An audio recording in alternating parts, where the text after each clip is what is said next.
Let's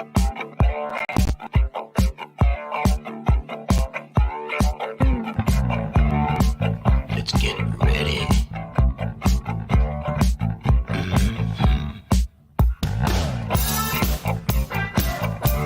All right.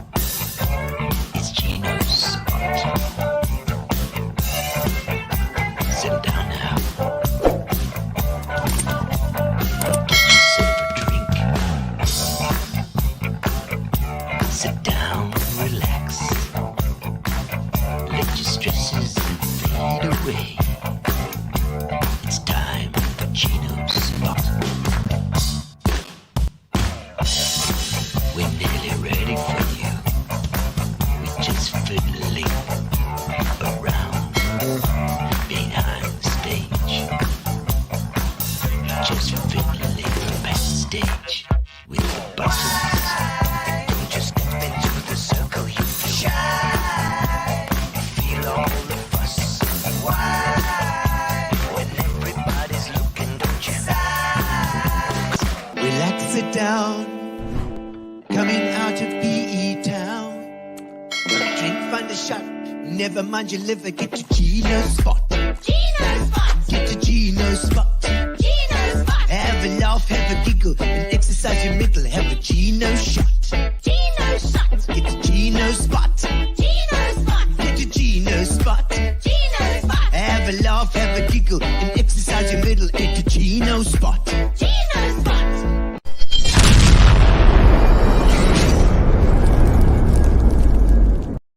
Welcome, ladies and gentlemen, to Gino Spot on Wednesday nights. Not our normal night, which is not our normal guests either.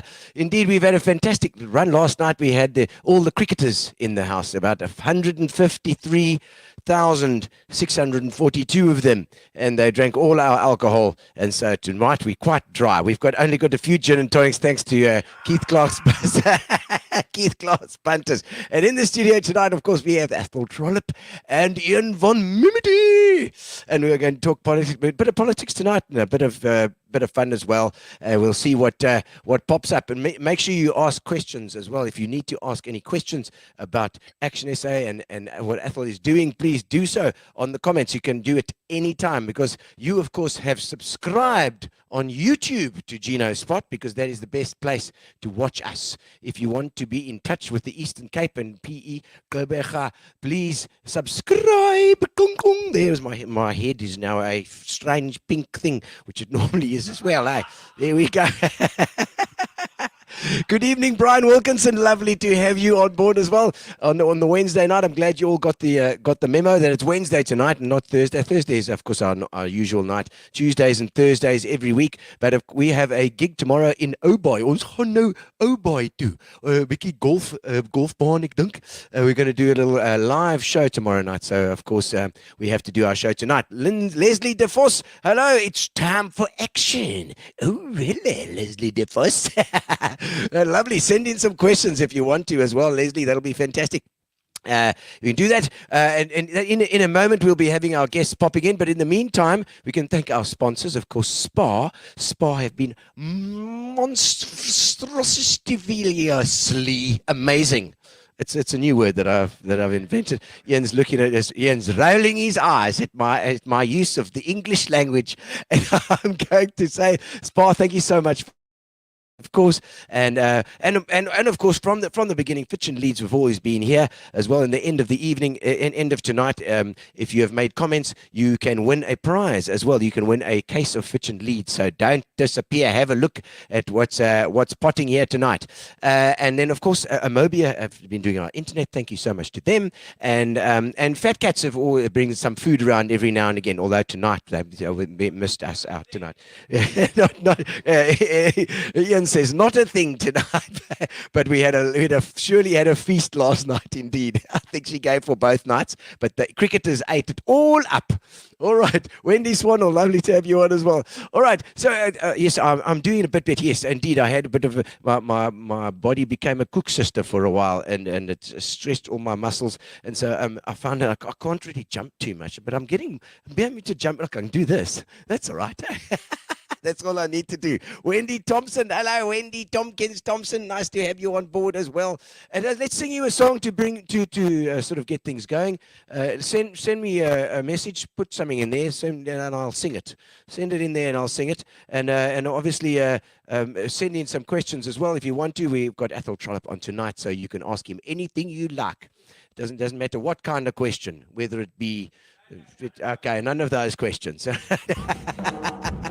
All right, welcome to Gino Spot, ladies and gentlemen. Tell me what you're drinking and where you are watching from.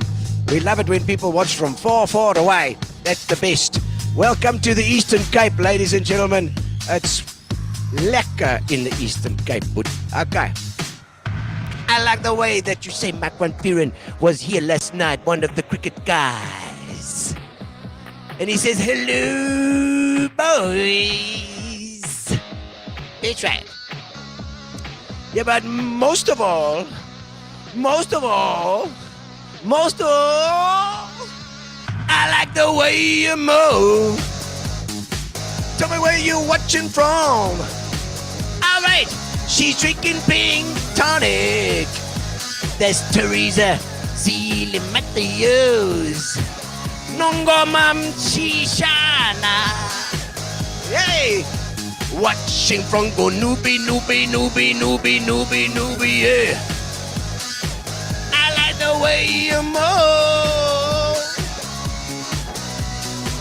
I like the way that you all watch from all over the world. That's the beauty of internet. And I like the way that Emil van Pelser says complete idiot. Yeah. I don't know if you're talking to me. It's okay. I'm a comedian. Brian Wilkinson. Oh, Leslie's having green tea.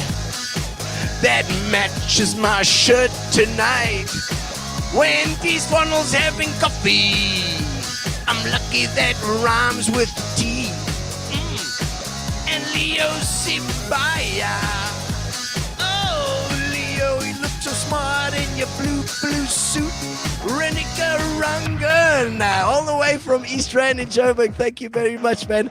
Lovely to have you all on board. Hello, Heidi Janssen from Provincial. And Nongoma Michisana. Also here, we are fixing SA. I'm so glad to hear that too. Woo! All right. Leslie DeForce. Green is fresh. I didn't even know that, but I got a fluke with my shirt tonight. Yeah! Emil van Pelser says you smoke too much grease. And King Natuli. Walla watching from a Joburg, yeah. Oh, thank you, my majesty. Craig Matthews, I like the way you snooze. I like the way you snooze. Remember next Tuesday is Doreen Lopes is coming on. So remember that, babies. Woo! Oh! Belleville, Sherwood, Ben Spaniard, Spañolos from Kleinmonde, Heineken in Iraq, Iraq, Lufuyo Martini say, oh yes, I got it right eventually, from Overberg, woo, euthanatic, drinking the water that could be bad for your health, baby. All right, that's right. Thank you. Welcome, ladies and gentlemen. We are going to get going soon indeed. Thank you for joining us on Gino Spot. Gino Spot bringing a bit of upliftment and happiness to a sometimes depressed population down everywhere in the world after COVID. And we hope we're all gonna get through this together. So that's what we're trying to do here. We're trying to get a sense of community, and especially for the Eastern Cape, because the Eastern Cape needs it the most of everybody. Indeed. So, ladies and gentlemen, we are going to get on our guests into their seats, and we are going to start our show. So, let's welcome them on show.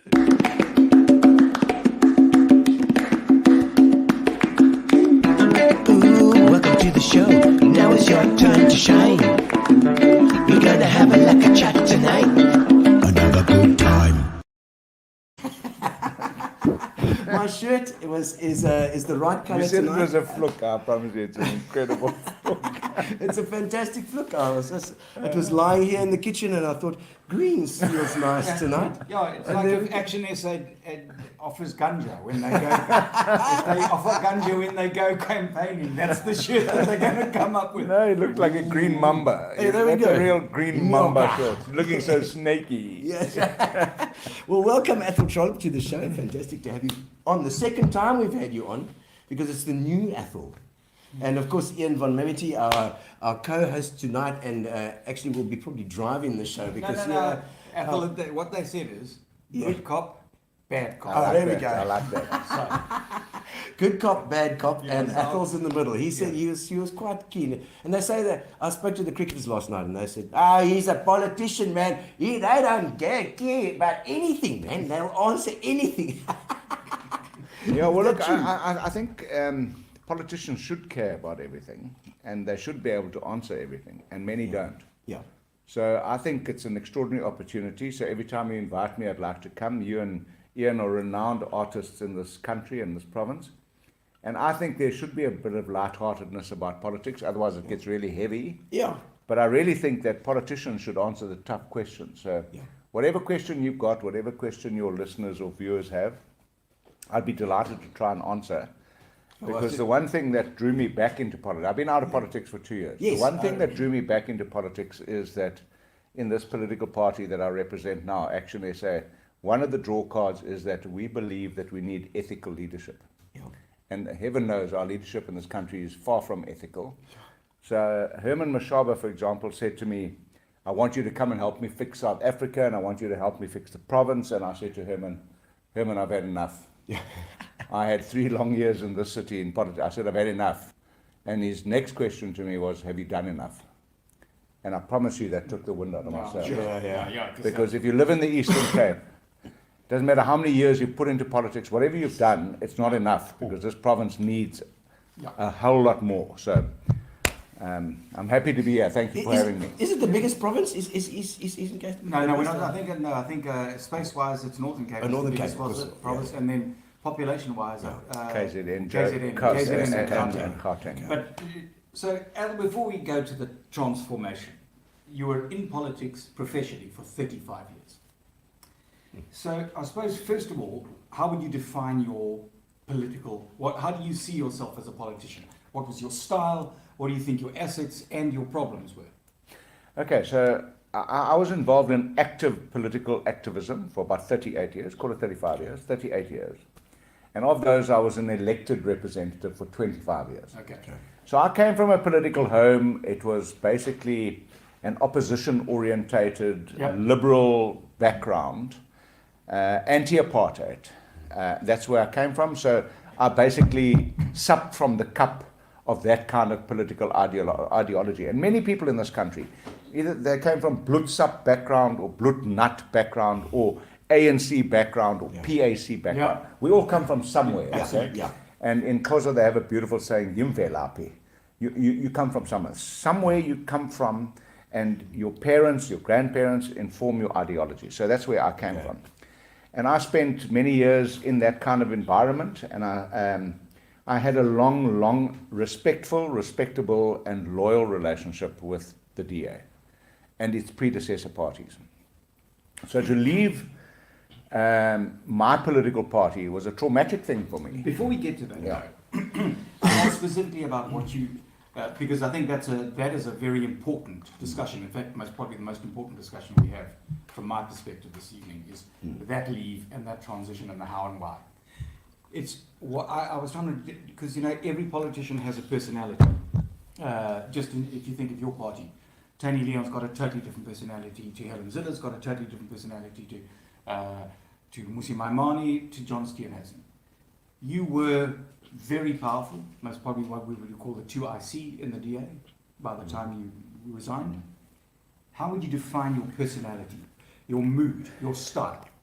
For instance, Zuma was he was very genteel. He was a very quiet communicator. He was slow. How would you just describe your style? Look, I think my style, for all the people who know me, was no-nonsense style. Very impatient, especially with family and friends. No, not necessarily. I think Especially, you like that public. no, especially with family and friends. Okay. But in politics, I somehow had this kind of endurance where, even though I had this impatient personality of being forthright, being frank, what's right is right, what's wrong is wrong, I had this ability to endure people like the late Mongameli Bobani throttling me in council and kissing me on the top of my head and saying, I beat you, F you. And I didn't move a muscle, and one of my mates said to me, Troll, if I'd done that to you, you would have killed me. But you didn't move. So I had this.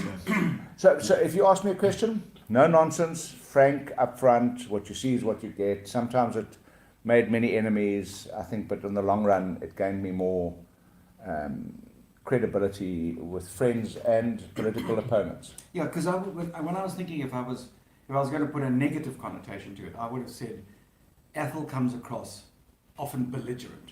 And when you say no nonsense, that's a good description. And then I thought, why? And I wondered because I think it's in the Xhosa style of confrontation. And I wondered because you grew up in such a Xhosa environment as a child. Did that colour your perception and your communication style? I don't think it had anything to do with the Xhosa upbringing, because Xhosa people are actually very respectful and very politically correct. I've been called a bully, I've been called the bull from Bedford, I've been called arrogant, I've been called all sorts of things. But the one thing I know, after 38 years in active politics, I was never arraigned, I was never charged for anything, I was never found to be dishonest, I was never found to embezzle any money. I'm very impatient about the affairs of this country. I know we're running out of time, the country's on the abyss. People like Mulitsi and Mbeki write about South Africa being on the abyss. Kgalema Motlanthe says that the country is going to fail, the ANC are going to lose because of maladministration and corruption. So I'm in a hurry. So often I appear to be brusque and confrontational. But I've been in politics for a long time, and I was elected and re-elected a number of times, a record number of times, as the provincial leader in the Eastern Cape. No other provincial leader in this history of my former party had served as long as that.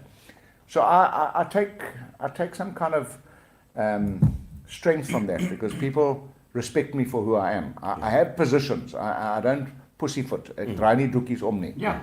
So I can alienate some people, and perhaps at the end of the day, So, it stands me in good if you look back at the career, and we're looking at the positives, there you are.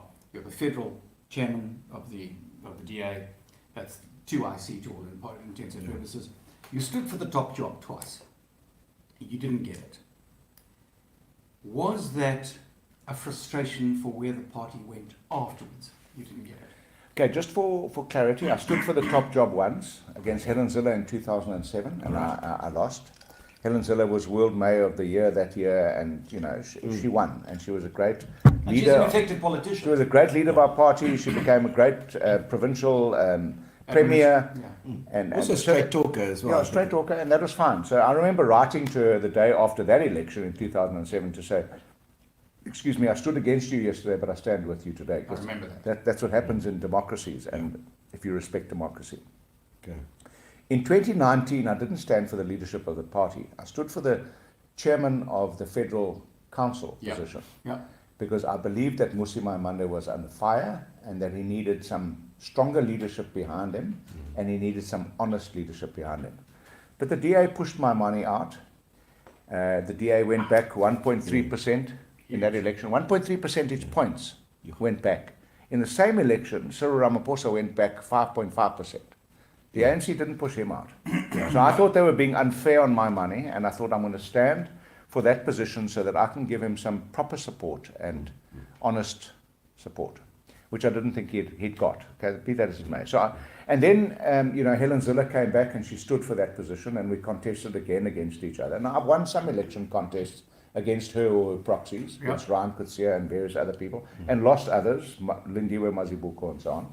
So I contested against Helen, and the DA chose Helen Zille. So if there were two reasons, and I'm not going to wash dirty laundry about the DA, I had 38 years of association with them. There were two reasons. I thought Mmusi Maimane was treated unfairly, and if his failure His failure was our collective failure, I believed. And, you know, in the DA, that's anathema. You can't have collective responsibility. You've got to be individual. You know. Oh, really? So I said his failure is our collective failure. The second one is Helen Ziller coming back. If she represented the future of the DA, I lost my conviction with the DA because I don't believe she does represent the future. I want to be in a political organization that represents all of us, that embraces all of us with all of our history, where all we come from, all our background, all our baggage. I remember Musi got into trouble in the DA where he said, the first time he said it, he said, if you don't see that I'm black, you don't see me. Whoa, it sends shockwaves to the DA. DA said, no, you can't identify as black or white or English or African. Yeah. Of course, you must identify with who you are. Yeah. So in ActionSA, I've now found a political party that is organically multiracial. Now, that's a term, Ian, that's gone out of fashion in South Africa. No, and it was, Okay. and when you think about it, 25 years ago, that was the beacon. Yeah, of but what- it's now out of multiracial, fashion. You've yeah. got to be non-racial. Yeah. Well, let me tell you, you can't be non-racial No, you've got to be if you multiracial. don't understand that we are multiracial. You're multicultural, multilingual, multi-ethnic, Multigender. multi-gender, multi-religious. We are multiracial. We all come from somewhere, and we need to respect that before we can respect each other fully. You're saying we don't have to be a part of some sort of amalgamation of this thing. We can be. Yeah, we but it's can- also, it's like when you and I are joking, you'll joke about me being German. Yeah, Because my yeah. ancestors are German. Yeah. I'll joke about you being Italian. Yeah. Because Athol started, he said, we all come from somewhere. Yeah. And I suppose that is something in this, and it's part of the culture shift now with the Me Too movement and cancel culture. How much do we see you just for who you are, Yeah. and not because of your skin color and where you grew up, Yeah. but how much do we acknowledge where you grew up and who you are? I was sitting next to this young black guy on the plane last week, and he had a fascinating story. He said, because he's a real trendy black guy. He's in with a series of corporates, and but he's not a high player. Yeah. And he said he walked to the shops, and because he lives in a gated community in Centurion, Yeah. there's a nice life there, and he's walking back from the shops, and he hears male voices behind him, and he says, I get so nervous. He says, I think they're going to attack me. He said, and then I heard they were white voices, and I relaxed. He said, and as a black man, he said that the tension in me of, I am black, I want you to see who I am. And yet when I was on the street, I saw those people as black and as a threat. And it's that balance between who you are, and we take you, Gino's a good man or a bad man, he's a kind man or he's a cruel That's man. how we should look at each other. But also, he is from Italian, so he's going to be more explosive. So it's that, and I More think suspect. and a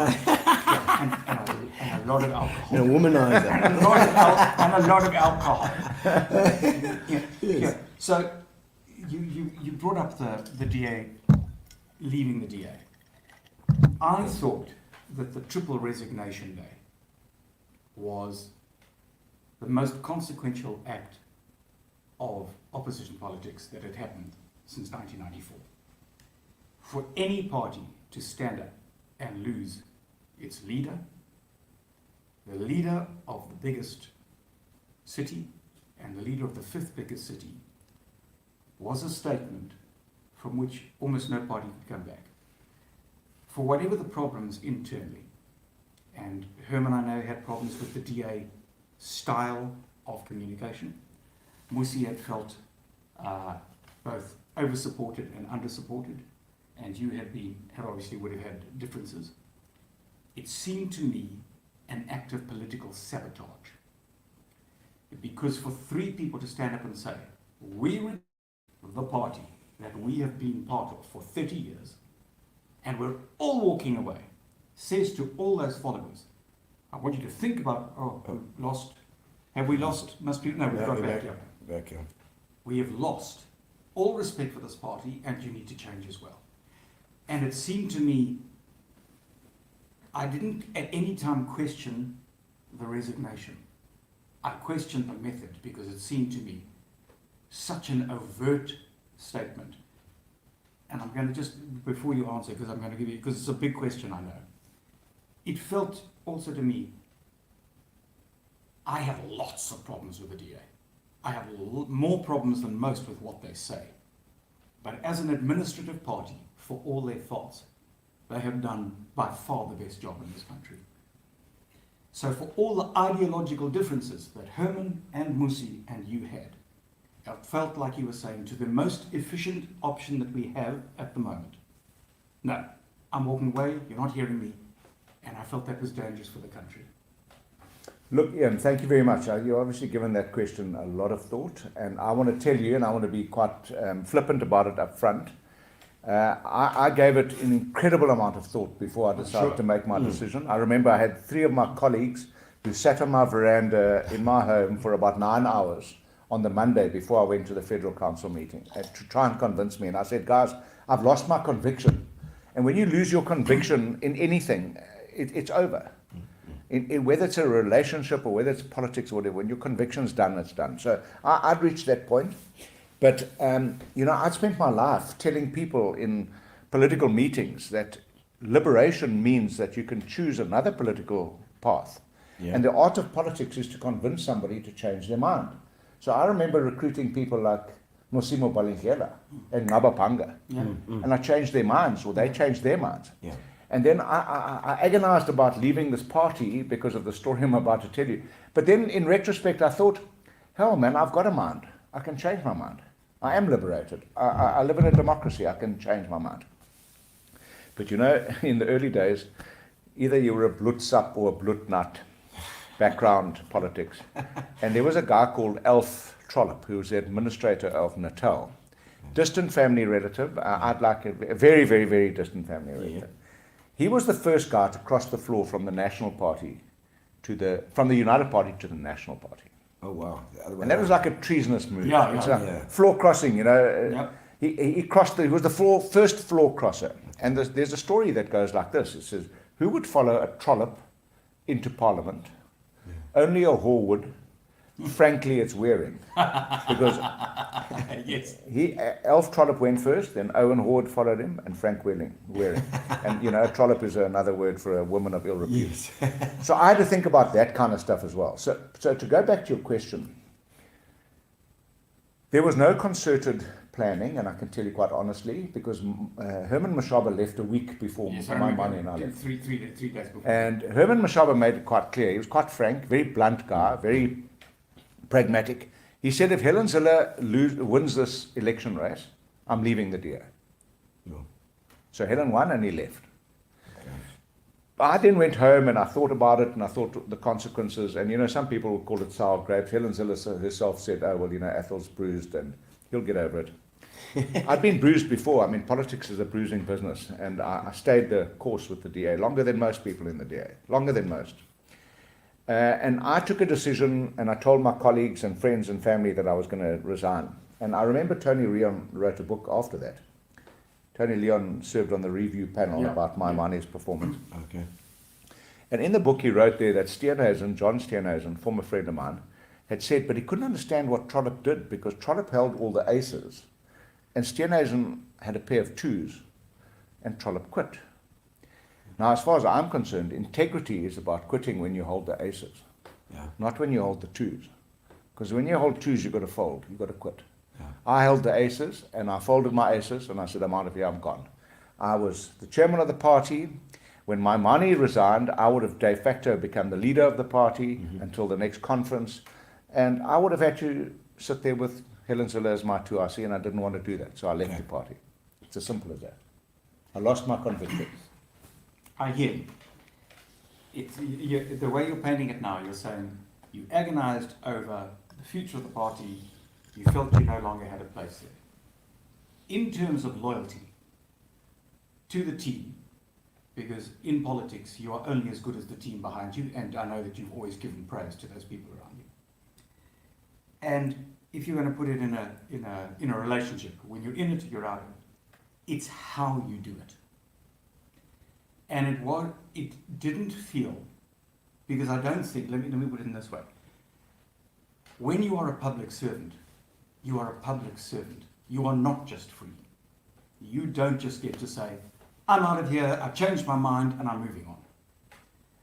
There is a sense that you need to honor who you've worked with, honor who you're working for, and so, am I helping the country by doing this in this way? because you know that in politics, it's not about what you do, but it's the way you do it that gets things done. When you campaign, it's the way you campaign which determines problems or solving. So for me, it wasn't that I ever questioned your decision. It was the way it was done. It felt confrontational and vaguely up yours. I've had enough. And I felt that you have more responsibility than that. Okay, so let's reflect on that day. I remember Musi spoke first, and he said that he's leaving the DA and that the DA no longer represents what he believes and what he stands for. And I found that was a bit difficult because he was the leader of the DA up until that second. So I thought that was difficult. I left the DA and I said to them, I'm resigning my positions as the DA, as the chairman of the party. I never maligned the DA. I don't believe it's, I mean, I was divorced once in my life and I'm not proud of that. But my wife and I had 27 years together as a family. We had 2 children. And when we got divorced, we didn't have an acrimonious divorce.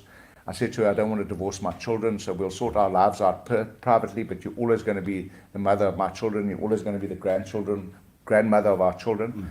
And we've had a very respectable Amicable separation. Okay. I believe that I did it the best possible way that I could. At the time, I just, I said my stuff in the Federal Council. Yeah. I've written it down, I write everything down. I've said it in the Federal Council, what I want to tell the party and what I want to tell my colleagues. But I didn't do that in the press conference because that would completely be infra-dig. I just said, I'm resigning my position. And in retrospect, I was out of politics for 2 years, 2 happy years out of politics, I must say. I didn't know what I was going to do the next day, and I got into a huge amount of flack because I said in that particular press conference, I don't know what tomorrow holds, and people of my complexion, of my hairstyle, haven't really got a good future in South Africa. And I got a huge amount of flack for that, and I understand where that comes from because many people have got much worse frustrations than I had. But I had 2 years out of politics, and I did other things in agriculture, and I worked with citrus growers, and I did stuff that made me really happy. And now I'm back in politics, and when I reflect on that, I know that I want to be part of something that's much bigger, that's much more inclusive. At the time, Ian, one of the things that the DA did was they felt really miffed that they'd lost a lot of support to the Freedom Front Plus. Yeah. And they wanted to go after that support. And I thought that was folly. Sure. Because one thing you really need in politics, if you want to make a difference, you need critical mass. And 15 or 20 or 23% or even 26% at the heart of the DA isn't critical mass. The ANC just laughs at it. Yeah. So what you need is critical mass of enough people from all backgrounds to come together in politics and say, okay, we want to change the status quo. And the only thing I ever said about the DA that really irritated my former colleagues was, and I say it every day, I say that the current political establishment must take responsibility for the mess that we're in. Whether it's Nelson Mandela Bay or Makana, or whether it's Buffalo City, or whether it's South Africa, the current political establishment, those people who sit in the councils, those people who sit in legislatures, those people who sit in parliament and get salaries and debate and make decisions about our country, must take responsibility for what the state of the country is. Can I and one of my mates phoned me and said, Troll, you mean us as well? And I said, yes, I mean you as well. So, you're in power. Yeah. You're a mayor here. You're leading the DA. How much responsibility do you take? I take full responsibility. Okay, but more than that. More than the sentence. How do you take responsibility? Okay, so I've never been a mayor before. I've always been in opposition. And by the way, I just want to say, I think that you and Herman did a fantastic job. Yeah. I need to say up front, certainly for the 17 years I've been in Nelson Mandela Bay, you were by far the most effective and transformative mayor in that time, in my opinion. So But I'm talking about the national politics. As a DA leader until 2019, how much responsibility do you take for the country as it is? I take full responsibility, and that's why I said I must also take responsibility as the chairman of the DA. If Musi Maimali failed the DA by going back 1.3 percentage points, then I must take responsibility for. So I take full responsibility. So I said, I'll resign. You find somebody better to do the job, you carry on. So in Nelson Mandela Bay, for 2 years I was the mayor. I was the proverbial Jack Russell that caught the bus. When eventually caught the bus. That's fantastic. I really, Jack Russell, when you write the book, that's what I want. I really Jack Russell that caught the bus. I really didn't know how I was going to do this because here was a city, predominantly ANC administration, and I thought, okay, now I finally caught the bus. What am I going to do with this bus? And you know what I did discover? I discovered a huge, incredible admiration for South Africans because, you know, I said we're going to run the city like train tracks. This is the metaphor that came to me. I said to the administration, I'll keep the politics out of the administration. You keep your nose out of the politics. Train tracks are perfectly parallel, held together apart by massive sleepers with big bolts. And that's the laws and the bylaws and the And if they structure. come together, you have a derailment, and if they come apart, you have a derailment. And I said to the officials, you're going to implement our policies. If you implement them, I will give you recognition and praise. If you don't, I'm going to hold you to account, and people are going to be fired. And you know, they rose to the occasion. They really enjoyed not having politicians meddling with tenders. And Now, Herman Mashaba was the mayor for 3 years in Joburg. I was the mayor for 2 years. And being the mayor of Joburg is like running a spaza shop compared to Joburg. Joburg's like being a mayor. The mayor of Nelson Mandela Bay, you mean? What did I say? You said the mayor of Joburg is like running a No, spaza shop. Nelson Mandela Bay is like a spaza shop. Joburg is like running a small European country. Okay, and Mashaba did incredibly well there. And he fired a lot of people. I just read the book. And it was easier for him to fire people than me, because if I fired people, there was always a racist connotation or whatever, racial connotation. So Mashaba did incredible stuff, you know, and he had this pragmatism that there's a job to be done, I'm going to do it. For example, he said, we've got illegal immigrants that have hijacked buildings in the middle of Hillbrow. I'm going to clear those buildings out. I'm going to get those people out of there who are running their parallel hiring rental schemes. And I'm going to build social housing in the middle of the city, because poor people live on the periphery of cities in South Africa, and they spend disproportionately amount of their 30 to 40% of their income. On transport. Now, if I ask you, if you spend 40% of your income a month to get to work, what would you do? You change your work or change where I you would say live? if you're asking pre-COVID or post-COVID, post-COVID I have nowhere to go to, and it's about 80% of my income There to we get to go. the shops. Okay. So these guys should be the politicians that got all the answers. No. So Mashaba did that. And what I find really curious about politics in South Africa, he was a DA mayor and he did that and he was a hero. Then he was called a green xenophobe when he started his own political organization. And he just didn't start it one day. He started the People's Dialogue, where 2.5 million South Africans made written submissions about what we needed in this country. And he started a political party. And now he's a xenophobe. And then you get people like Malema. Malema, not long ago, said, there's no difference between Lesotho in South Africa and Mozambique in South Africa, Zim, Namibia, Botswana. They're all our brothers. And if you can't come in legally, you must find creative ways to come in. Who charged him in Parliament? Herman Mashaba charged him. They had a hearing. They absolved him. And I took that oath a number of times in my life. I swear to uphold the Constitution of South Africa and all the laws of the land. So he charged him. He said he's not upholding the laws of the land. He's encouraging people to come in through creative ways. So he was absolved. So what's Herman Mashaba done? He's gone to court to take that position on review. So he's not Malema's big buddy, and he's not a xenophobe. He says South Africa was built on the backs of immigrants. But if you're an immigrant, you must come here legally. You must be documented. You must pay tax.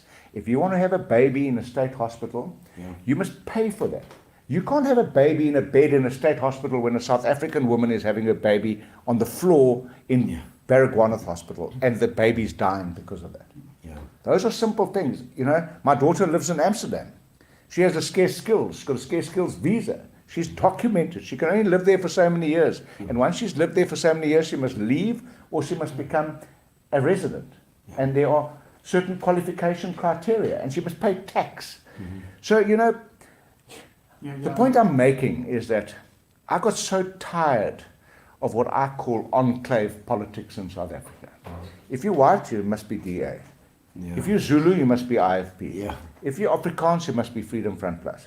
If you're a Gucci communist, you must be EFF.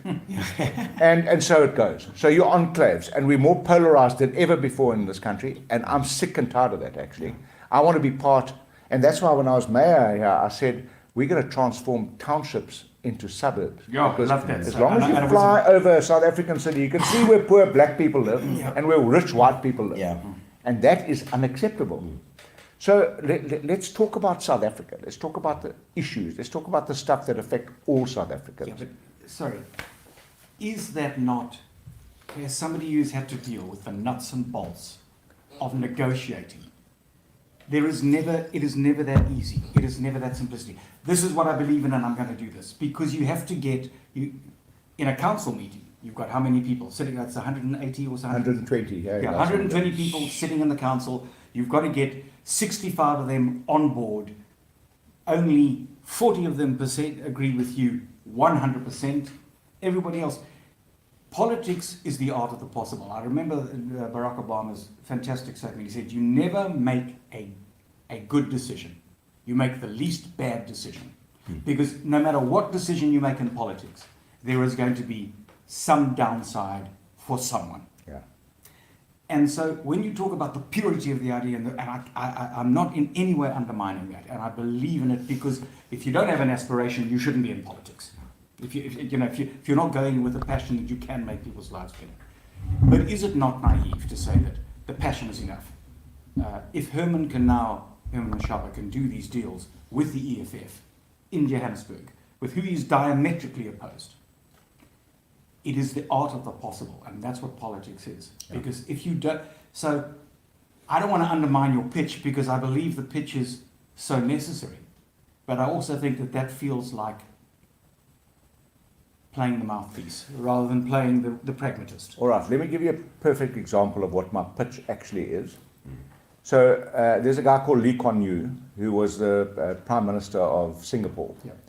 That was a developing country not long ago, and he's turned it into an economic powerhouse, one of the most successful developing country stories in the whole world. Books have been written about this man. He did an incredible thing. So he said he had 3 words, 3 letters that encapsulated him. The first was M, P, H. The first word was meritocracy. He said that it didn't matter who the person was, you must get the most competent, capable person to do a job. Okay. The second word was P, pragmatism. Now, I believe pragmatism has now trumped all the other old isms of the world. Nationalism, liberalism, conservatism, you name it. The pragmatism. We live in a small world. It's getting smaller by the day. Unemployment, wars, Russian oppression, energy crisis, environmental degradation. These are issues that affect all South Africans in the world. So pragmatism. And there's a guy, less probably successful, but as renowned, Mao Zedong. Defined. I think less successful is defined. He's open to negotiation. He defined pragmatism like this. He said, it doesn't matter what the color of the cat is, black or white. If it catches mice, it's a good cat. Yeah. Okay? And then the last one was H, honesty. Yeah. So here's the point that I think is so crucially missing in South African politics, is honesty and integrity and ethical leadership. So in this party that I belong to now, ActionSA, there's a selection criteria if you want to be a public representative. 1, you've got to have been trained and you've got to understand the values of the party. And you've got to be certified trained. So Mashaba and Trollip have got to be trained, we've got to have a certificate. Second, you've got to have you have to have 500 signatures of registered voters in your ward that say they will consider voting for you. So you'd have to knock on probably 1,500 doors to get 500. So you actually have to go door to door and say, hey, listen, I'm Athol Trollip, I'm standing in this ward, will you consider voting for me? And you've got to provide that evidence. So you've got to provide a certificate and you've got to provide the evidence. You just need a maybe. And we'll audit the certificate. You need a maybe. Just a maybe. Okay, maybe. So you don't just walk in there and say that, okay, a green shirt on, he's going to supply. Yeah. No, it doesn't work. And then lastly, you have to have a footprint of community service. So you've got to prove that you're a member of the CPF or your church governing body that does soup kitchens, or you work at the SPCA and you have a track record of giving to your community. If you sing the best, look the best, wear the sharpest shoes, have the lekkers, most tight clothes, you're not going to get elected. If you don't have those, so I said when I arrived in this party, I said, I've been in a political party for a long time. Many of those things just got ignored. If you look good, sounded smart, you get elected. If you were the right face of what the party was wanting to do at the time. I like the fact that we're now going to get back to basics if it's such a worn-out cliche. But the most worn-out cliche I've heard in this country is the ANC is going to revitalise itself. No, that is worn out because I've never seen anyone self-medicate and rehabilitate that has got a problem. Every Also, year. when a barrel has 40% bad apples, They're it's all gonna be rotten. bad. It's inevitable. They will all go You know, bad. if I take the most moral person that I think is in the ANC, I would say Provincial is possibly one of the most moral and effective. He is automatically going to be contaminated because he is having to adjudicate so many bad apples to the left, to the right, behind him, and in front of him. And he's often, defending the indefensible. Yeah, so you can't have 40% bad apples. Yeah. I look at it this way: if they did what they said they would do, I would vote for them every time. Happy days. I would vote for them every single time, but they can't because the basic structure is like all post-colonial parties. If you look at Zambia, if you look at Malawi, if you look at Tanzania, if you look at Kenya, 30 years after, that party is in terminal collapse. You can look at the utterances of people like President Mandela, Archbishop Tutu Emeritus, Sipho Pitjana recently at Makenke Sisitofila's funeral. He reminded the ANC, he said, Zemkin Komo Makwalandin. That was the title of Benson Kubusane's book in 1912, where he said, the cattle are disappearing, you cowards. That's a literal translation. The figurative translation is that your heritage is being stolen, you little cowards. You small men. Yeah, you small men, Makwalandini, little small cowards. So I don't care, if somebody is rustling the ANC's cattle, but I really care if our heritage is being rustled. I'm not going to sit and watch our heritage being rustled. Yeah. And unfortunately, all those exhortations of Mandela saying, for example, if the ANC does to you what the apartheid government did to you, you must do to the ANC what you did to the apartheid government. They didn't listen. They don't want to hear. So we need to do this for ourselves. We must get up and do it for ourselves. So, ActionSA, tell us about what you think it can achieve. Knowing the reality, as an experienced politician like you, building a party from scratch is really hard. Yeah. There is that honeymoon period, which I think you kind of had in the 2021 election. Mm-hmm. Now you've had quite a lot of resignations and the usual hype about anybody who leaves and they drag dirty level. And this one said that, and this one promised me that. And what can you effectively do in the state of politics that we have in this country, which is that we have three main parties. We have the ANC crumbling and maybe getting 50% or less in the next election. Yeah. We've got the DA who are struggling to regain the momentum which they lost after 2016. We have the EFF, which is intrinsically stagnant. They're somewhere between 10 and 12%, and if they can break that. And then we have smaller parties. And here in Nelson Mandela Bay, we've just seen a municipal election where smaller parties took enough votes where they hold the power, and now they've completely gone over, whether you want it on a moral level, to the party of incompetence. Whether you like their statements or not, incompetence, they cannot run the thing. So what can you do as an emerging small party, knowing that you must probably unlikely to get above 5 or 6% with good tailwinds behind you? Okay. So ironically, we're a small new party. So I'm not going to go off about new parties. We're a new party. We're a new party of people who come from other political parties. So Martians just didn't land here. So we come from old political parties, and they wore Gino we're old, shirts. and we're essentially old wine and new skins, and that might be a recipe for disaster. But here's the thing.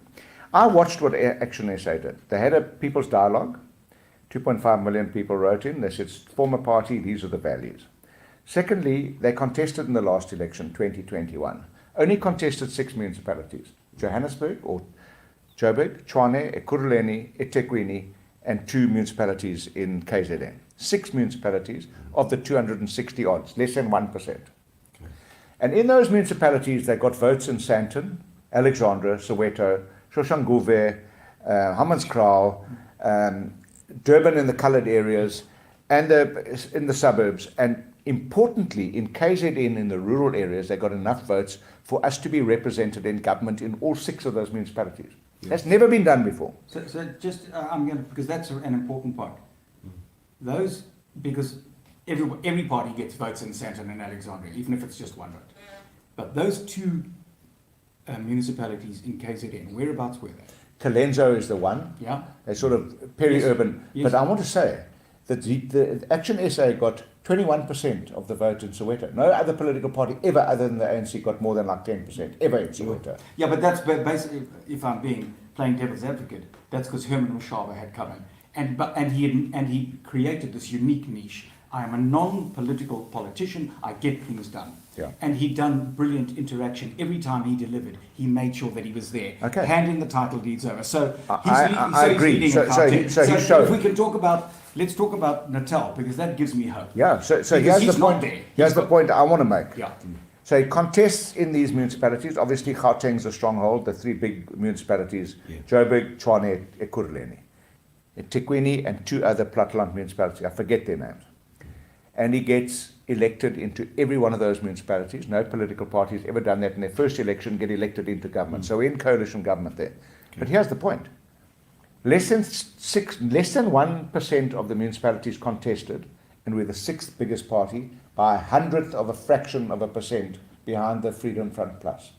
So we're the sixth biggest party. Now we've appointed leadership in 7 of the 9 provinces. Mm-hmm. We're going to contest all 9 provinces in 2024. And I promise you, the political establishment is going to be shocked what's going to happen. Because in my experience in the last 38 years, trying to grow my previous political party in areas that I'm working in now was like really difficult, because we had to always say, we had to get past this, propaganda that we were a white party. History. That's And now we don't have that. So I'm now seeing people saying, South Africans have had enough of what's happening. They say, look, the establishment have let us down. We need something new. And yes, Ian, you're right. There's one thing about a new organization. There's a spirit of volunteerism. People are sacrificing. And excitement. And enthusiasm. And we're launching our party on the 4th of June in Buffalo City. Okay. And it's oversubscribed. People are coming from everywhere in this province. Even from Joburg, they're coming of their own volition, because they're excited, because many of the people in Johannesburg come from the Eastern Cape. They're seeing that there's an alternative in the Eastern Cape. Here's something that bothers me. Oscar Mabuyane is the premier of this province that has 48% unemployment. We keep returning money back to Treasury, unspent money for social development. 391 million this week. Yes, for drought. But we sent money for children, for feeding homeless children. We sent it back to Treasury, and children are dying of malnutrition in this province. And he gets re-elected as the chairman of the ANC. And his name's Mabuyane. And I heard a journalist saying to him, Mabuyane ubuyile. Mabuyane has come back. And the question is, with what? A journalist said, Ubuye ngantoni, uphethe ntoni. And he couldn't answer. What have you brought back? Some more poverty, some more unemployment, some more drought relief money being squandered, some more money sent back to trade, some more what? Yeah. And a guy called Southall, I can't remember his first name, he's a Wits University academic. He wrote a paper about South African politics from 1910 to 2022. And he said, because of the diversity of the population of this country, no political party is going to last forever. And he took us from the South African Party through the United Party, through the National Party. You know, in many other countries, you've got Democrats and Republicans. You've got Tories and you've got, Labour. But in this country, the parties come and go. And the one thing is that can never be disproven is that once you lose support, it's impossible to arrest the support. Yeah. So we've seen the ANC go from 65 to below 50 in this election. Yeah. We've seen COPE come and go. We've seen UDM come and go. Yeah. We've seen the EFF hit a glass ceiling and they're now going down. We've seen the DA lose support in 2019, 1.3%. In the last election, they lost 360 council seats and 7 municipalities. Wow. 7 municipalities. You cannot arrest that. So the one thing that ActionSA has going for it now is that it's a growing organization. Okay? The DA grew from 94 to 2021, and then things changed. Okay? Right now, ActionSA is the only party that has the wind at its sails, and we better trim our sails to make hay while the sun shines, if I can mix my metaphors badly. So, best case scenario. You start winning by-elections, next election comes along, you break all political norms and you get 10% of the vote, which would be an astounding achievement. As an experienced politician, you know that.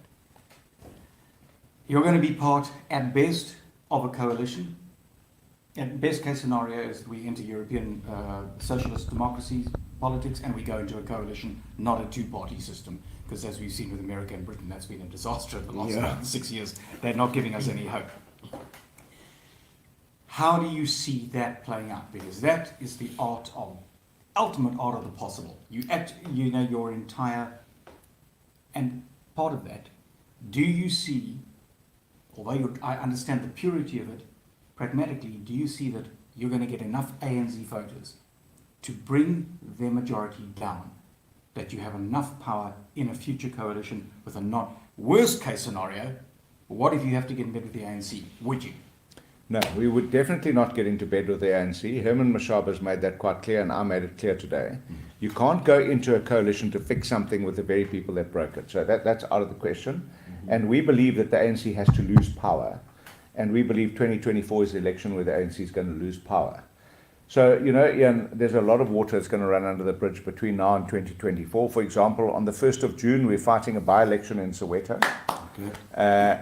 You know, if in my wildest dreams, if ActionSA wins that by-election, the kind of momentum you get from that, you cannot extrapolate. Nobody can extrapolate it politically from the 1st of June to 2024. We are fighting a by-election. Today I made an announcement that we're going to be fighting a by-election in KwaNobuhle, where the ANC councillor was shot dead with his branch treasurer, shot dead in the middle of the day, execution style. There's been a lot of that. Too many in Nelson Mandela Bay. And in Warmer, those kind of things used to happen in KZN, but it's happening every day in the city. In the location Yeah, here as every well. day people are being executed. So there's another, sort of kind of potentially watershed election. Those are things that you must watch. Ian says 10%. Okay, so I'm not going to hazard a guess what kind of percentage support we will get in 2024, because that would be folly right now. It's 2 years. Also, you don't want that held over. No, and you know, the ANC could do anything absurd between now and then and just drive people completely off their heads, which can easily happen. And if we have an electricity shutdown, I mean, I drove here this evening in this town. I know it like the back of my hand. Yeah. I drove here. It's like driving in a black hole. Yeah. There's no electricity. Yeah. You don't know where you're going in a city. You can't put your brights on like when you're driving out in the country roads. So who knows? We could have a complete shutdown of electricity. In this city, we could have no water in a month's time. Those are the realities. Those things change electoral results. The infrastructure's been a So problem. a lot can happen between there and there. But to answer Ian's question, I believe ActionSA is going to be a key component of an alternative government in 2024, where the ANC will go below 50% and possibly even close to 40 or less, and that the ActionSA and other political parties will bring about a new coalition government in South Africa. Now, it's not easy. I was the leader of a coalition government. And, you know, some people don't understand what I did with Holomisa and Bobani. But I made a promise when I was campaigning in the city. I said, I'm going to stop corruption. And when I detected that late Bobani was being corrupt, I took it to Holomisa and I had a meeting with my party and his party on 5 occasions. And they did nothing about it. And eventually, the only thing I could do was fire Mongameli Bobani, because I appointed him as a mayoral committee member. I couldn't fire him as the deputy mayor because council had appointed him. And eventually, council did fire him as well. Okay. But then I had to create an eternal enemy who then went with the ANC and the EFF to cut my proverbial throat of whiteness, and the rest is history. Okay. But you know, you've got to have principles and you've got to stand by them. And I said, well, if I lose power, I wasn't a mayor before, if I lose power, I lose power. But we've given people of Nelson Mandela a taste of what can be done if there's the political will to do things. I believe South Africans are going to get a taste of a South Africa post-ANC. Now, Ian, two things that irritate me most. Meneer, ek stel nie eintlik belang in politiek nie. Now that can drive me crazy. Laziness of political will. Politics stel in jou belang. Politics will decide who your mayor is, how much tax you pay, what kind of state hospital, your roads, your your school. water, your electricity. So that first one irritates me. The second one is, people say, hey, you must do well, but I'm so scared if the ANC loses power. Well, I'm saying tonight, and I want to say it on your program, I don't fear a post-ANC South Africa, because ActionSA and I'm going to be part of the future. I fear every day that the ANC is still in power. What more can they do to this country? What more can they do to this country? So I've been fascinated because I've been reading these. And a lot of the thing we're going to have to get into some of the questions now. Yeah, well, I mean, most people are commenting. Actually, they're not. And there are two things which are coming up. The one is a sense of hopelessness. Yeah. And I feel that because our job here is to get angry about what is not working. But you mentioned something which is very important. I remember I did F.W. de Klerk's 70th, and Mandela was there, and it was a magical night. Tutu was dancing with Mrs. Mandela, and Helen Swisson was dancing with Trevor Manuel, and it was just it was a fantastic evening. But F.W. got up and he said something, and it stayed with me. He said, "I believe that South Africans have a lucky gene." He said, "We take ourselves right to the point of disaster, time and time again, and we turn it round."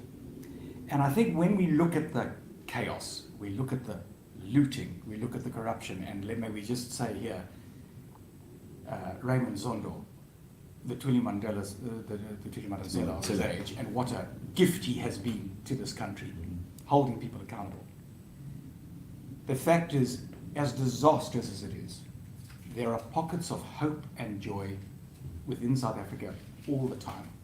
And if you don't read the headlines for 6 weeks and you just interact with South Africans, you feel hopeful. Well, that's why the rest of the world wants South Africans to work in their corporations, Yeah. work in their countries, run their hospitals, teach their children, Yeah. look after people, because South Africans are unique people that are blessed in so many ways, but we're also our own worst enemies because we absorb so much. We're like the ultimate shock absorber Yeah. that just absorbs, and we need to have a bit of kickback in our shock absorber Yeah. thing, because we can absorb too much stuff. So we tolerate too much stuff. I think we need to be less tolerant of mediocrity. We must demand, merit and performance, especially from our public representatives and our government, and things will go better. But South Africans the world over, they're the sought after people. People want South Africans to play in their cricket sides and their rugby team. No, you name it. on every level, we're being poached. We Yeah. only have to look at how many high-level people are leaving the country. Farmers. Because they've got jobs. Yeah. And South African farmers going all the way All up over the Africa, world, yeah. and all the way up Africa Yeah. to restart it. Yeah. Now let's deal with the great big yellow elephant, who is still our biggest party.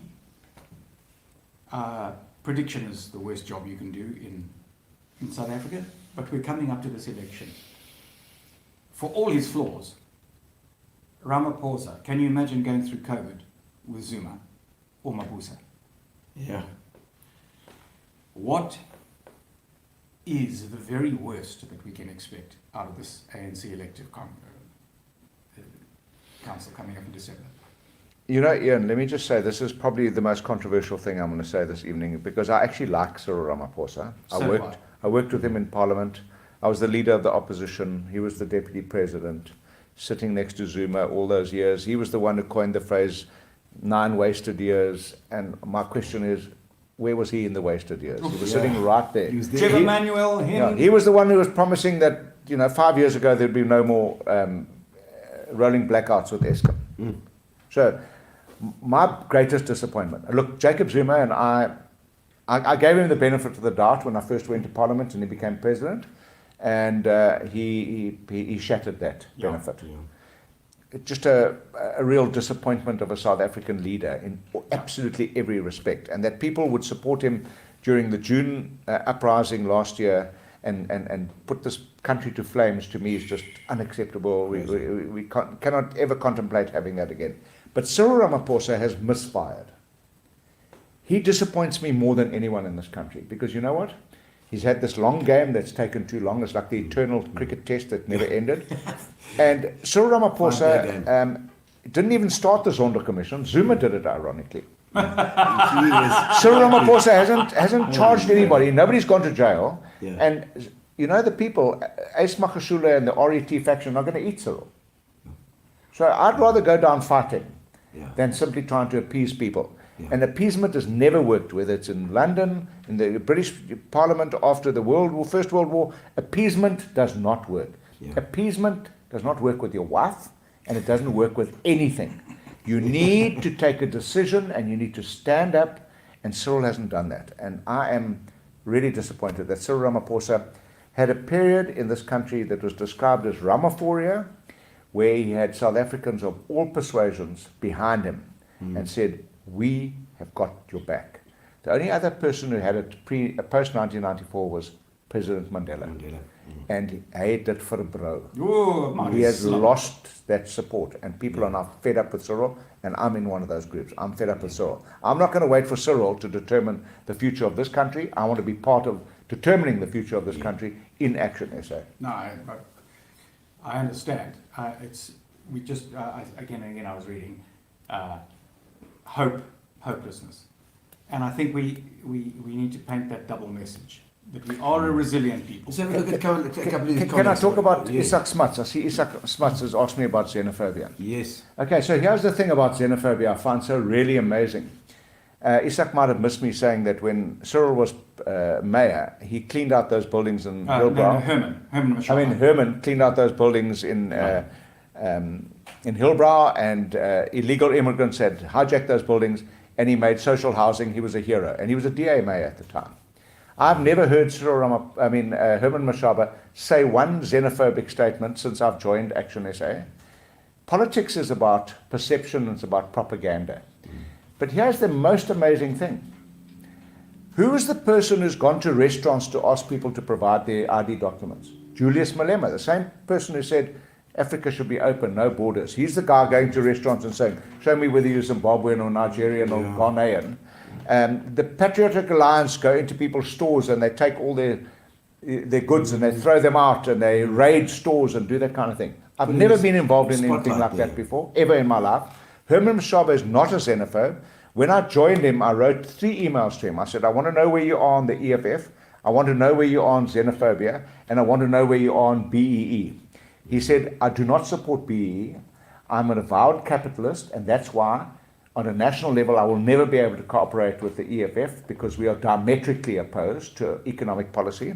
Secondly, he said with immigration, no problem with legal immigration, a real problem with illegal immigration. Isak is a friend of mine. He's an advocate. He's a senior advocate.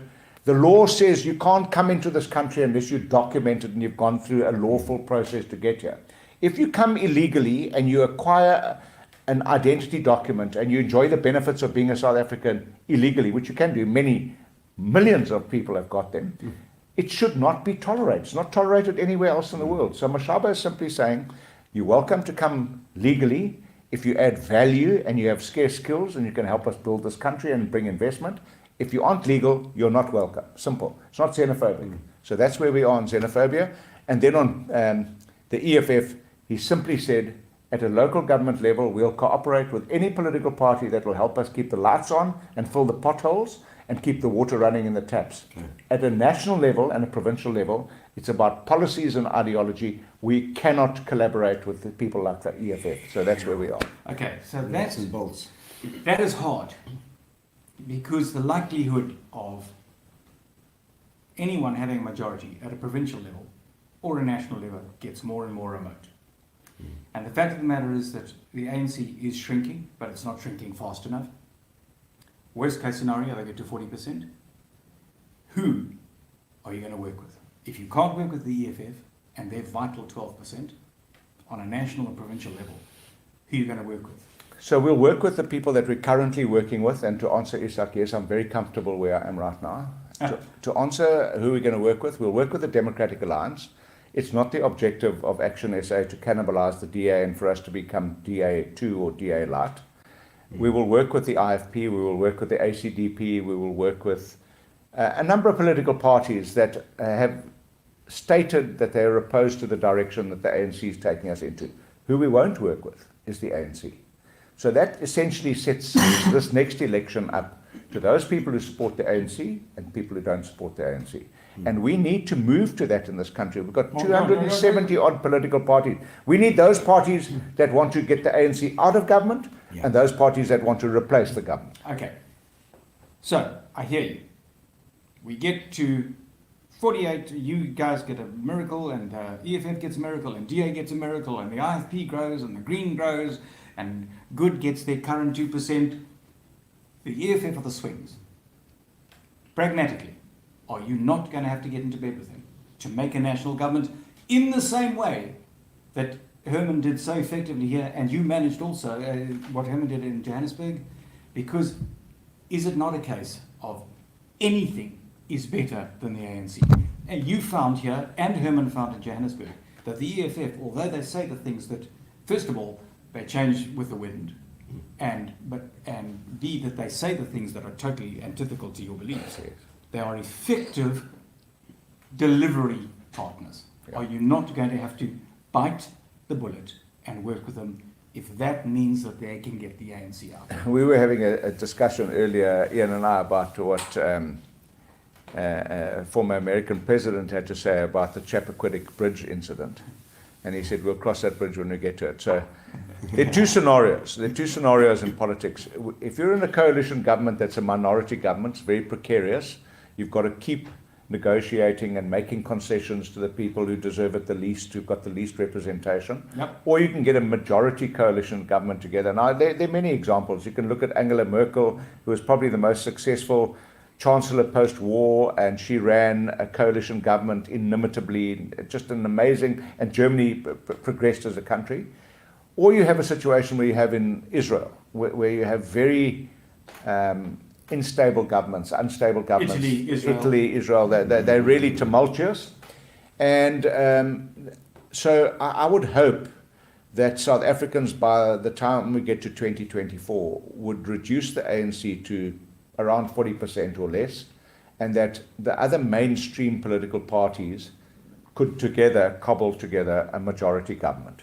A minority government becomes really precarious. Oh, no, well, you're also the most corrupt person in that has the power, because they put the gun to your head. Yeah, and you know, I've seen that with the Patriotic Alliance. They've done the most absurd things. But if I can come back to a local scenario in Nelson Mandela Bay, you know, Kuster Jack approached me a couple of years ago, and he said, you know, come and join me, Athol. You know, we're going to change the city. We're going to govern the city ethically and honestly. And he said, we're going to win. And I said to him, Kuster, you'll be lucky to get 3 councillors.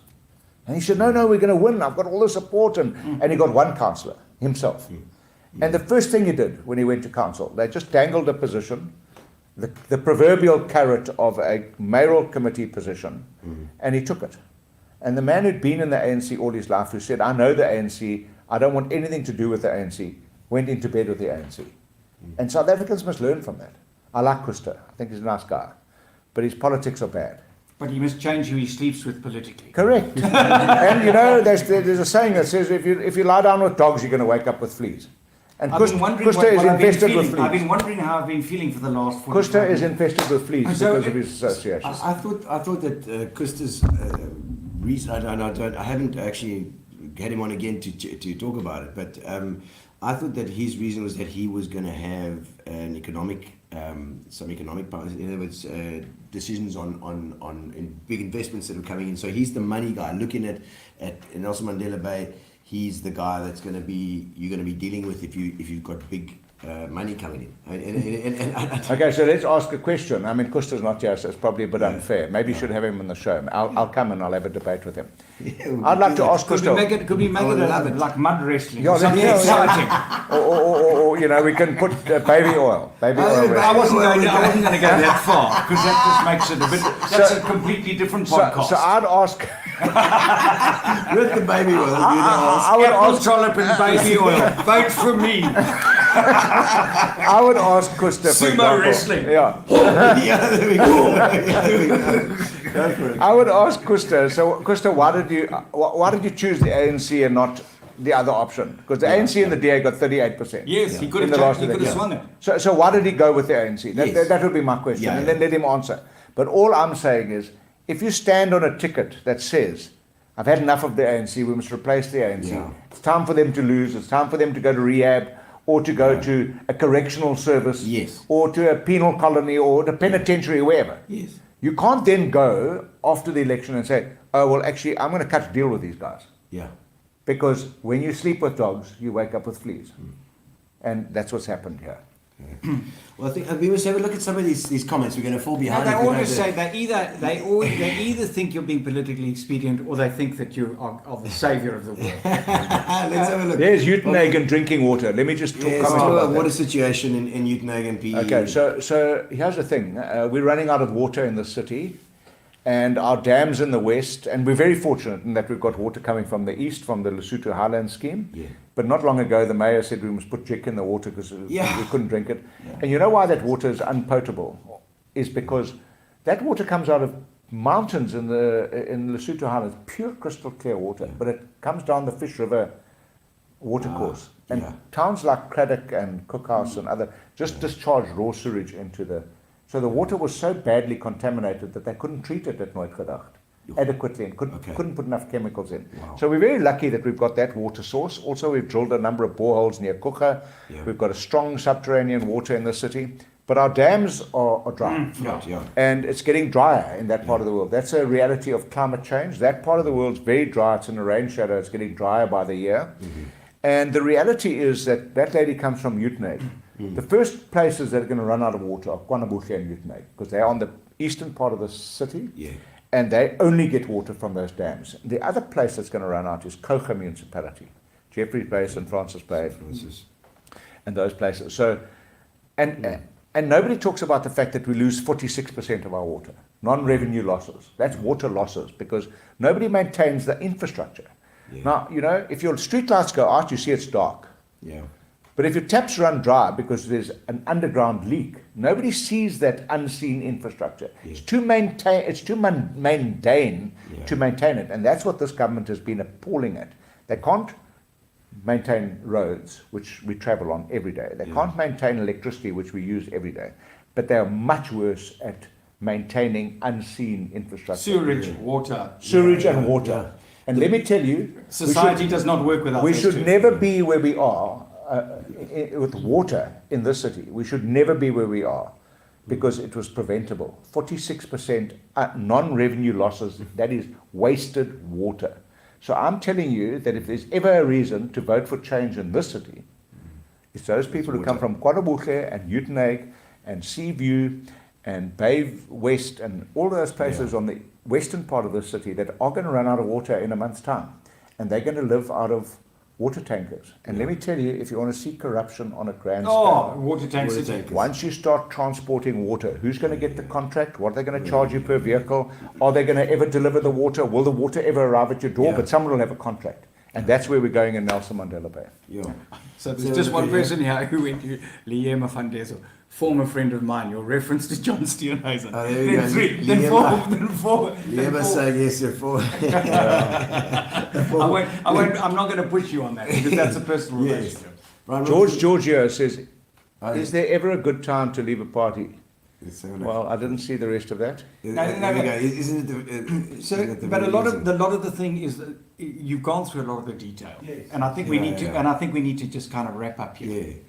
So, your personal hopes for the next 3 years. We have 2022. What do you hope to get done in the next 3 years? Okay, And, so- what's interesting, I haven't seen you do that once. You actually sighed because it looks like a big job. Yeah, it is a big job. You know, I had my whole life really was committed to politics, and it took had a lot of sacrifices in my life and took its toll on my family. So I spent the last 2 years actually enjoying being out of politics. It was really refreshing. Yes. It gave me a perspective, though. I worked in the rural areas of the Eastern Cape, and I got a perspective of what rural poverty really means, and that the people that are living in squalor and in the most unimaginable situations in this city, in the squatter camps in the city, come from the rural areas because they have no hope, there's no jobs, and they're coming here to seek a fortune, and they have dislocated families, dislocated social fabric. It's horrendous, okay? So that gave me a perspective, and it was an unbiased perspective. And then Herman Mashaba did a terrible thing. He called me and he said, I want you to help me save South Africa and the Eastern Cape. And I said to him, I've had enough. I think I'm repeating myself, but it bears repeating. He said, have you done enough? And I had to answer myself and answer him to say, I could possibly not have done enough. So I don't want to die one day thinking I could have had another 5 years in me or 6 years. So I've said to Herman Mashaba, I'll give him 2 years as the chairman of this province. I've been the chairman or the leader of the DA for 16 years in this province. I said, I'll give you 2 years to 2024. I will build structures and I'll do whatever I can. And then after 2024, I will make sure that there's somebody to take over this job from me, because I spend all week away from home. I travel every single day. I sleep in a different bed every night. Never see my family, except on weekends.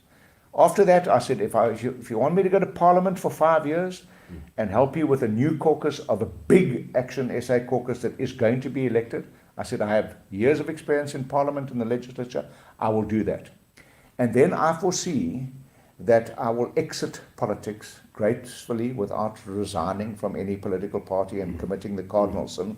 And I don't regret doing what I did, because I took a decision that I'm a conviction politician, not a career politician, and I'm still proud of that. And I hope one day to leave ActionSA and say, I've done what I set out to achieve, was to provide South Africans with an credible alternative government to the current ANC government. That's what I see. Cool. Good luck. Thank you. Yeah, absolutely. Good luck. I mean, it's admirable work, because you're doing this is not a nice, easy decision. This is going to work in the mud and the weeds and litter-filled rivers, trying to clean it up. And it's cleaning up meter by meter, mile by mile, town by town. So it's not an easy job, and it takes a great deal of conviction and energy to do that. So, and you know how much it takes, because you've been there. Can I just say one thing? That I haven't been able to give attention to all the comments, but We'll have a look before you go. I like the fact that there are extraordinary number of people at this time of night sending comments. Yes. It speaks volumes about your show. And I love you two guys. I think you're really good for us, for our South Africans, to make us laugh, and that you're professionals. I saw you. You're a professional idiot, and you're a really professional guy in so many fields in the arts. Unemployed, but professional. Yes. But let me tell you, you can be proud of this. That people are engaging. This is. They are engaging. And from East, and they're engaging from Cape Town. They're engaging. They are from Gauteng. engaging, and I think you can be proud of it. Gino, that is an extraordinary achievement. Yeah, absolutely. I mean, we've been talking about this guy like he's important, but you've got people. You know, you're in this little tiny space. If you could see what this studio looks like. I mean, I've been in better public toilets, really, in terms of facilities. But here you are, you and Gary in the corner, and we just need to say that Gary is Gino's partner in business. Yeah. And to sit in a conversation with them is like sitting in the middle of a ping pong machine with 18 balls going. But what you guys have achieved, I think it's extraordinary. it's fantastic, because it's a kind of unique platform in that you're very much who you are, but you don't have an agenda. It's a community thing. Hey, you my know. son says good stuff, pops. There Hey, we thanks, go. my boy. We've got plenty. Thanks, my No, boy. he's not going to increase your allowance. Let's cycle through some of the comments as well. I like to just say how's it to Leo Sibaya said we love you there in Joburg as well. But you're gonna stay. You're gonna be here. Yes, right. I'm not going anywhere. You're not going anywhere, and we're gonna be having a look at a mayorship over on this side. Barbara Butler, we need you desperately, she says. There we go. Respect and strength to you, just cause. Sikalo Magwaza, I believe in this man. There we go. Leslie Young, There. thank great deal of respect for you. Athol, so lots of love coming in for you there. Athol, Taryn Roll, thank you, Taryn. The city desperately needs Athol back in the Yeah, but there are already 3 ANC people who think they belong in that seat. There we go. David Payton, irrespective of political affiliation, if we had 3 Athol Trollips leading our country, we'd be able to rebuild our one. Thank you, David Payton. I think it's some more enough. love But I apart from, I appreciate all those comments very, very much, and I take them to heart.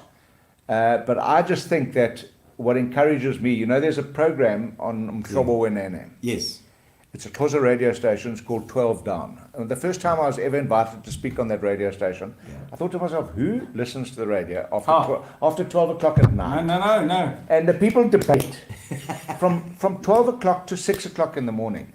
Yeah. And one of the things that I've never really understood about, let's say, if I can say white South Africans, who are so heavily invested in this country that they're not really interested in politics. So when I see these comments coming out here, don't you from feel black, inspired? white, it inspires me incredibly. Because you think, because we live in our bubble, and people go, no, I hate politics, I'm not getting involved. And then you see how many people it's care. blown me away. And it's the people that are blown me away. It's you can look at all the leaders and the politics and the thing, but when you talk person to person, it's a different scenario. Everybody wants to help. Everybody wants a better life. It's like Brendan Fogarty. There we go, inspiring me more leaders. There we go. Tim Emerson. Athol van Meyer. Athol van Meyer. Mayor of Port Alfred, Enclave Municipality, here I come. Okay, there we go. John Cumberland. I will support you in the next election. There we go. He's going to be your jockstrap. There we go. It's a cumber band. Roland Trollip, good stuff, Pops. There's your son. Cumberband's a bit high. You got to go lower. I gotta go lower in this place. Lovely Boita, excellent chat. Thank you, best. No, all the best. No, you give your best. And I think that's what people need to see as well. Is that you just want to make things better and a positive thing. Oh, shout out from London. Oh, there we Hey, go. Boris. London as well. So Boris Becker. I believe he's in jail these days. Yeah. Oh, Boris Becker. Yeah. Well, Boris Johnson. Boris Johnson should follow him. Boris Johnson should follow him. I mean, Yes, yeah, right. that's the other thing, guys. You know, because we concentrate, I just want to say this, because we concentrate on South African politics so much and we live with headlines of disaster every day, Yeah. we need to understand that disaster headlines are happening in every country around the Yes. world Yep. every day. Yep. But people drive us forward. The people of Britain did the COVID regulations. Boris might have broken them. It's the citizens of a country which eventually save it. Yeah. And I think we need people like Athol who are going to go out there and put their lives on the line politically. But it's us. We need to say hello to each other. We need to look each other in the eye. We need to give each other support. We need to kick bum when we need to, kick butt when we need to. Indeed. Yeah. And then so Right, well, I've had enough of this. I want to drink now. Me too. And I need to go to the bathroom. well, I think it's time. Shame, time- old Donovan men, Hunting, we all all the way- need to go to the loo. I'm going. We all bye. Going to the loo. Thank you, guys. And we're going to have our competition now. We have our special combo. I mean, watch out, my microphone is going back here. We got our competition now where you can win a case of Fitch and Leeds if you are online at this very point. You win a whole case of Fitch and Leeds so you can have your gin and tonics just like we did today. Thank you, Donovan Hunting, all the way from the UAE. Fantastic to see you online as well, Donny.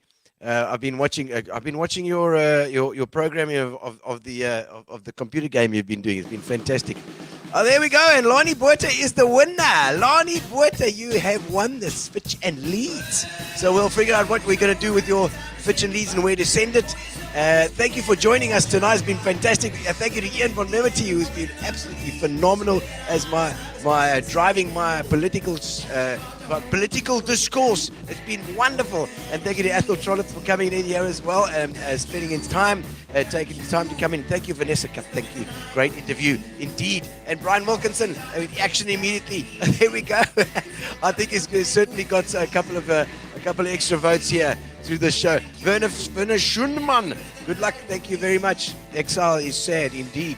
Evo, thank you very much, Evo. Lucky to have you on as well. Don't forget the ocean. Indeed, we need to clean that up too. And the bunkering has got to stop. The bunkering, babies. Thank you to Spa.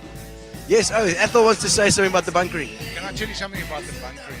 The fact that these oil spills are happening every single week. The one thing that we can not afford to lose in Nelson Mandela Bay is our bay, and the animals and the mammals and the fish that live in there and the penguins. Once they're gone, they're gone. And oil kills all those things. It does. So we need some responsibility around bunkering in Nelson Mandela Bay. Oh, we got it, and we were on. We managed to stop them from. We got the petition together last time with Lloyd. Lloyd Edwards has been around as well, and I actually saw his bucky today. He's out at sea now, trying to fix that oil. Fixing the oil. So we've got to sort out the bunkering story as well. Absolutely. But thank you to Spa, and thank you to, of course, Fitch and Leeds, as well as Amobia, our internet provider. And thank you to you guys for watching. And well done to Lonnie Botha on winning the competition indeed. And of course, Fat Cats for the food. No food. No food tonight. But it's fine. We had lots last night. It was very nice. Thank you, ladies and gentlemen. We'll see you on Tuesday with Doreen Lopesha coming in. She's a very interesting lady. She's done all sorts. We're going to chat to her on Tuesday. Thank you, guys. And we'll see you on Tuesday. Where are you going?